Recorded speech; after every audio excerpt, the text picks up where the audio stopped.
Un territoire allemand sous les cocotiers, les eaux turquoises et les plages à perte de vue? Tout cela existait autrefois dans les mers du Sud.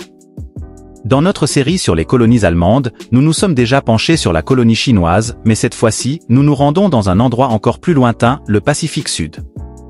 Le territoire dont nous parlons aujourd'hui s'appelait les Samoa allemandes, se trouvait à plus de 15 000 km de la mer patrie et était surtout connu pour son exportation de noix de coco. Mais comment une colonie allemande a-t-elle pu s'établir si loin? Comment s'est déroulée la domination et quelle est la part de l'Allemagne dans les Samoa d'aujourd'hui? Nous allons répondre à toutes ces questions dans la vidéo d'aujourd'hui. Amusez-vous bien! Le premier Européen à poser le pied sur les îles Samoa fut un Néerlandais en 1722. Lui et les explorateurs suivants furent très bien accueillis par la population locale et des échanges de marchandises et de technologies eurent lieu. Mais à partir des années 1830, de plus en plus de missionnaires occidentaux s'installèrent sur l'île et intervinrent dans la vie sociale des habitants. En raison de leur importance stratégique, les Samoa devinrent de plus en plus importantes pour les puissances étrangères. C'est ainsi que de nombreuses bases y ont été construites afin de faciliter la route maritime de l'Amérique vers la Chine et l'Australie. Outre les Britanniques et les Américains, les Allemands jouèrent un rôle de plus en plus important aux Samoa. Les commerçants hanséatiques ont commencé à utiliser la région du Pacifique pour le commerce et l'extraction de matières premières à partir des années 1850 et ont pu y acquérir une position de monopole au cours des décennies suivantes. Les représentants commerciaux allemands commencèrent à acheter de grandes surfaces de terre aux Samoa et à conclure des contrats avec les souverains locaux, ce qui augmenta également l'influence politique de l'Allemagne sur les îles. Mais cela ne plaisait pas du tout aux Britanniques et aux États-Unis, qui avaient le même projet. La rhétorique des trois pays demandeurs devint de plus en plus dure et, alimentée par le débat public animé dans les trois pays, les signes de la guerre se profilaient. Ainsi, jusqu'en 1889, de plus en plus de navires de guerre se sont rassemblés dans les ports des Samoa et la moindre étincelle aurait pu faire déborder le vase. Mais c'est finalement un cyclone qui a empêché la guerre, car il a détruit de nombreux navires de guerre, forçant ainsi les parties à revenir à la table des négociations.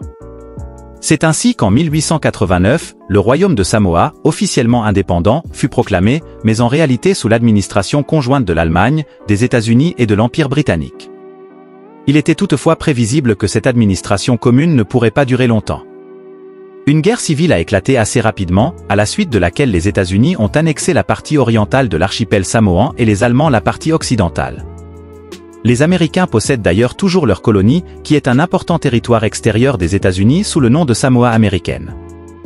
Les Samoa allemandes ne faisaient pas partie du territoire administratif de la colonie de Nouvelle-Guinée allemande, que nous verrons d'ailleurs dans une autre vidéo. Tout comme la colonie chinoise, elle était administrée comme un territoire colonial indépendant et devait être transformée en une colonie dite modèle. C'est ainsi qu'un système d'éducation publique, un hôpital et un vaste réseau routier ont vu le jour. De nombreux indigènes devaient cependant travailler dans les plantations.